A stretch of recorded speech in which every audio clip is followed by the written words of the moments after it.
உங்களுக்கு கவிதை படிக்க பிடிக்குமா? படிக்க மட்டும் இல்ல, எழுதவும் தெரியும். ஆனா இப்ப எழுதுறதில்ல. அது பெரிய கதை. ஆமா, ஊட்டில எங்க இருக்கீங்க? Silver Moon estate. Silver Moon estate. நீங்க மிஸ்டர் கோபிநாத் மருமக, அப்பா சேகர் மனைவி. உங்களுக்கு அவரை தெரியுமா? ரொம்ப நல்லா தெரியுமே. சின்ன வயசுல இருந்து ஒன்னா படிச்சவங்க. Family friends. கொஞ்சம் இருங்க. வேலையா? கூப்பிட்டீங்களா தம்பி? இவங்களை யாரும் நினைக்காதீங்க, நமக்கு ரொம்ப வேண்டியவங்க. நல்லா கவனிச்சுக்கங்க. எனக்கு ஒரு பார்ட்டி இருக்கு, நான் போயிட்டு வரேன். தம்பி, ட்ரிங்க் பார்ட்டினா ஏதோ ஒரு நாளைக்கு தான் இருக்கும், அதுக்காக தினமுமா எப்படி? வேலையாண்ணே, அப்பா உங்களை எனக்கு உதவி செய்ய தான் வச்சிருக்காரு, உபதேசம் பண்ண இல்ல. அண்டர்ஸ்டாண்ட்?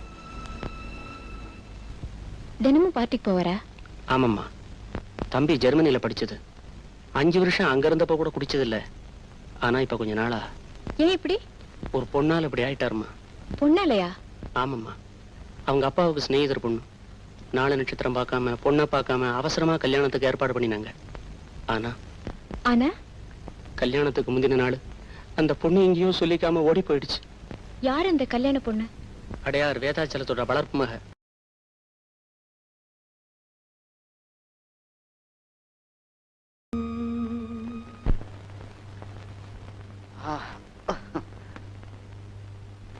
ஹலோ. என் நெஞ்சில வேதனை எரிஞ்சுக்கிட்டே இருக்கு. எவ்வளவு தண்ணி ஊத்தியும் அணைக்க முடியல. நீங்க ஏன் அழறீங்க? உங்க கண்ணீரால அந்த தீ அணைக்கலான்னு பாக்குறீங்களா? I pity you and pity myself. Good night.